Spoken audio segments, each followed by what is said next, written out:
Assalamualaikum warahmatullahi wabarakatuh. Selamat pagi semuanya. Selamat pagi. Gimana kabar kalian? Alhamdulillah baik. Alhamdulillah baik semua. Nah, pada pertemuan kali ini Ibu akan tanya dulu nih, siapa yang nggak hadir hari ini? Hadir semua. Oh, hadir semua ya. Oke. Kemudian kita akan mengingat pengalaman dulu waktu pendaftaran sekolah di sini. Kalian pasti ngumpulin berkas yang dibutuhin di sekolah ke petugas admin ataupun TU. Nah, kenapa kalian ngumpulinnya ke petugas TU bukan ke satpam aja yang lebih cepat? Sesuai bidangnya. Sesuai bidangnya? Benar banget, sesuai bidangnya, karena setiap pekerjaan yang ada itu memiliki bidang dan juga tugas mereka masing-masing. Nah, untuk itu hari ini kita akan belajar lebih mendalam mengenai apa itu profesi dalam manajemen perkantoran dan layanan bisnis. Kemudian tujuan dari pembelajaran kita hari ini yang pertama yaitu memahami pengertian profesi itu sendiri. Kemudian yang kedua, ada perbedaan antara profesi dengan pekerjaan. Yang ketiga, ada jenis-jenis dari profesi dalam manajemen perkantoran dan layanan bisnis itu sendiri. Nah, setelah itu Ibu mau mengecek pengetahuan awal kalian terlebih dahulu. Kalian bisa scan QR code di sini terlebih dahulu mungkin.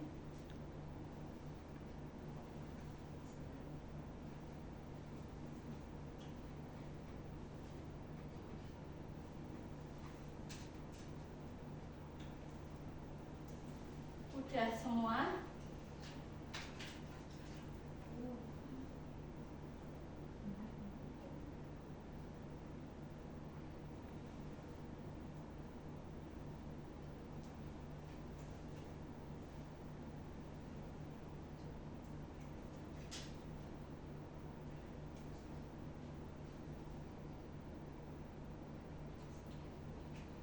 Sebentar, kita tunggu kodenya terlebih dahulu sebelum join.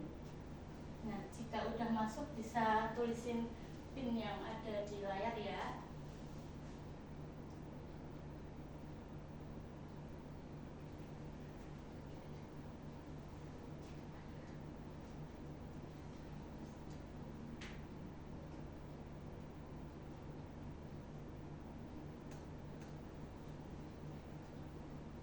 Sudah join semua ya? Bisa mulai ya.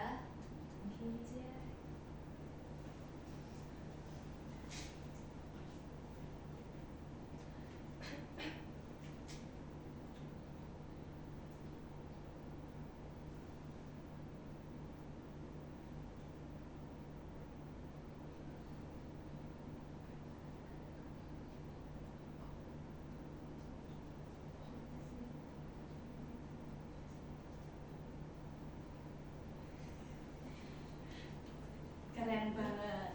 Ternyata jawabannya benar semua. Oke, next.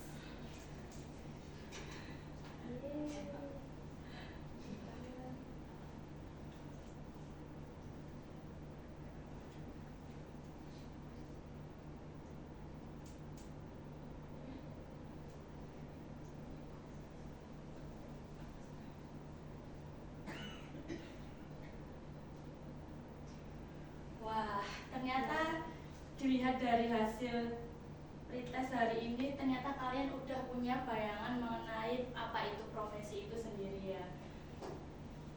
Wah, selamat buat yang dapat skor paling tinggi. Selamat, bisa berikan tepuk tangan. Oke. Setelah itu kita langsung lanjut saja masuk pada ke materi. Yang pertama kita akan membahas mengenai apa itu profesi. Nah, profesi sendiri itu adalah sebuah sebuah pekerjaan yang membutuhkan keterampilan, kemampuan, serta kompetensi yang ditempuh melalui pendidikan khusus dan mendapatkan sertifikat sebagai buktinya. Nah, contoh dari profesi itu sendiri seperti ibu, yaitu seorang guru, tentunya sudah memiliki latar belakang pendidikan. Kemudian dalam bidang MPLB sendiri contohnya seperti sekretaris dan juga arsiparis. Oke, kita next. Materi berikutnya, ternyata profesi dan pekerjaan itu berbeda, anak-anak. Lalu kita akan lihat apa sih perbedaannya. Yang pertama, profesi ternyata membutuhkan keahlian dan juga keterampilan khusus yang mendalam seperti yang sudah Ibu jelaskan tadi. Sedangkan pekerjaan sendiri tidak terlalu membutuhkan keterampilan yang secara dalam, tapi lebih ke umum yang dapat dipelajari secara singkat. Seperti contohnya pekerjaan itu cleaning service. Mereka bisa mempelajarinya secara singkat seperti apa sih bersih-bersih itu, seperti itu. Kemudian yang kedua, untuk profesi wajib menempuh pendidikan formal ataupun pelatihan khusus yang bersertifikat. Contohnya seperti sekretaris, tentunya mereka punya latar belakang pendidikan di bidang manajemen perkantoran dan juga layanan bisnis. Kemudian untuk pekerjaan dapat dilakukan tanpa latar pendidikan ataupun lisensi khusus seperti tukang parkir. Mereka tidak memerlukan pendidikan khusus. Tentunya mereka langsung mencoba pengalaman praktik langsung. Kemudian profesi memiliki tanggung jawab yang profesional atas kualitas dan hasil kerjanya. Untuk pekerjaan sendiri, tanggung jawabnya biasanya cenderung lebih bersifat umum seperti hanya melayani sesuai kebutuhan pelanggan saja. Kemudian terikat oleh kode etik dan aturan organisasi profesi. Contohnya itu seperti sekretaris, tentunya mereka memiliki kode etik seperti menjaga keamanan, kedisiplinan, kerapian, dan lain-lainnya. Sedangkan untuk pekerjaan sendiri tidak selalu memiliki standar ataupun kode etik yang spesifik. Biasanya mereka hanya mengikuti aturan pekerjaannya saja. Seperti itu. Kita lanjut ke jenis-jenis profesi dalam MPLB.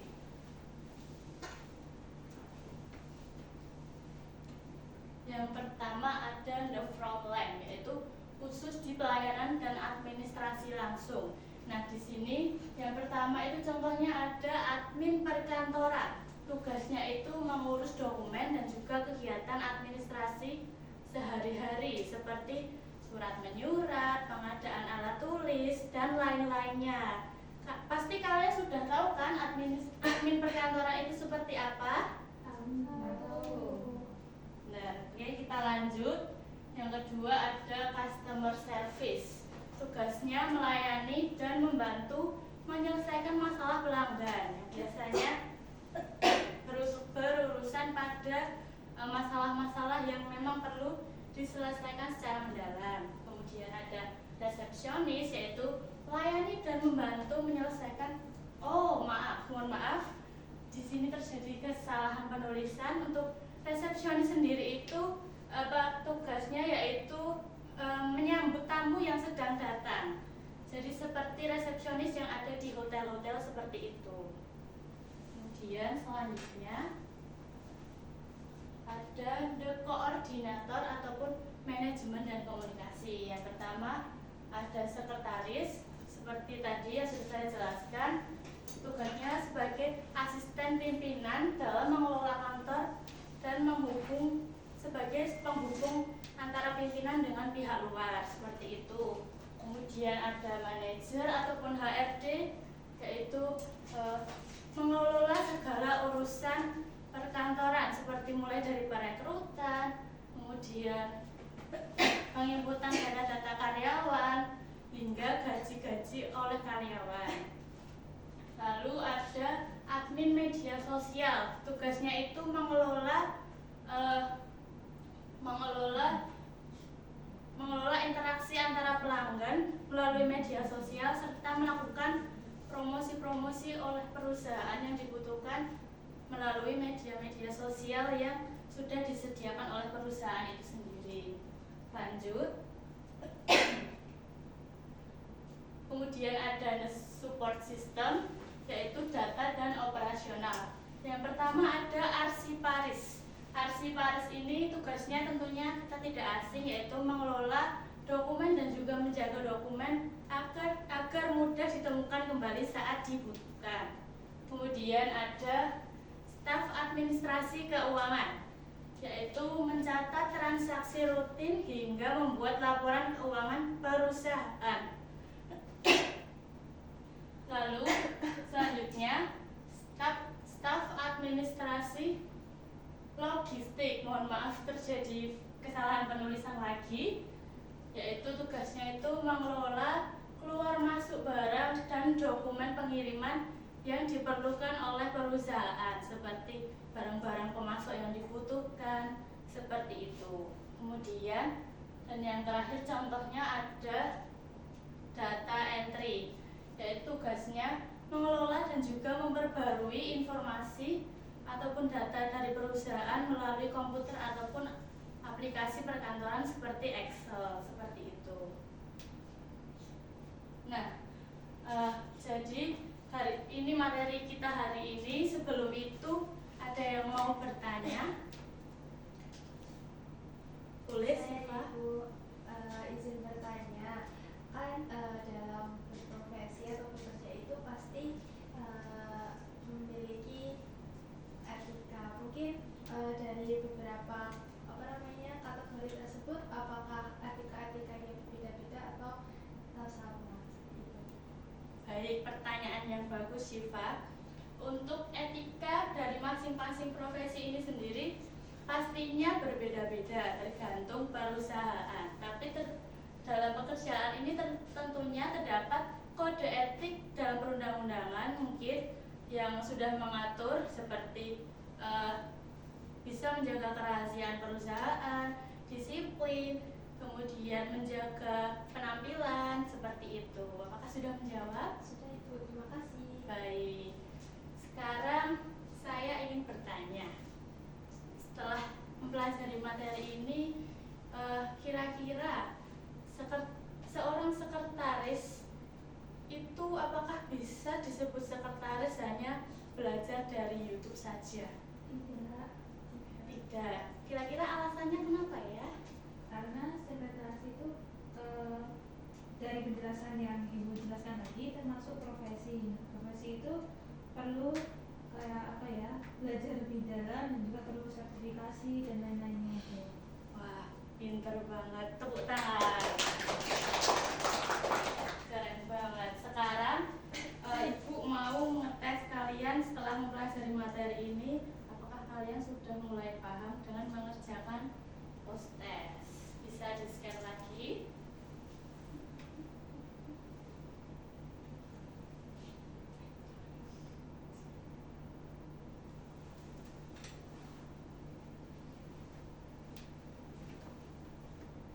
Sudah semua?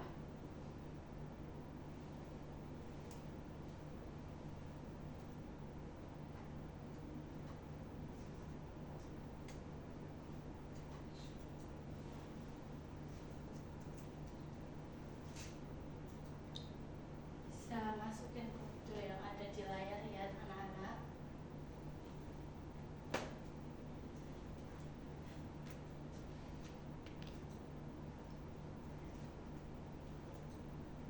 Oke,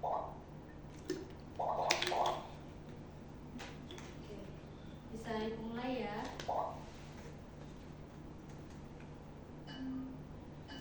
Pause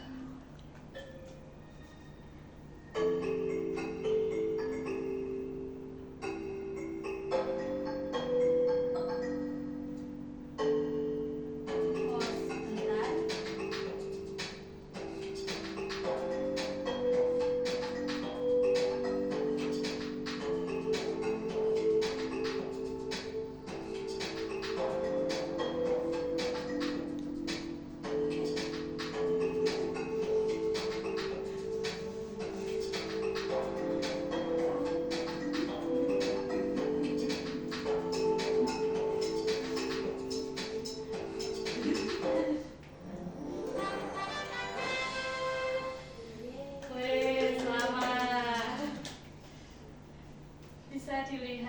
dari hasil kalian mengerjakan ternyata udah banyak yang benar, walaupun masih ada yang salah, nggak apa-apa. Ternyata kalian udah mulai memahami materi mengenai profesi itu sendiri. Keren banget.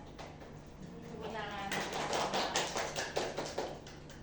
Nah, mungkin sekian materi dari Ibu. Ibu harap kalian tetap sehat selalu, dapat mengikuti pembelajaran hari ini dan mendapatkan ilmu yang bermanfaat.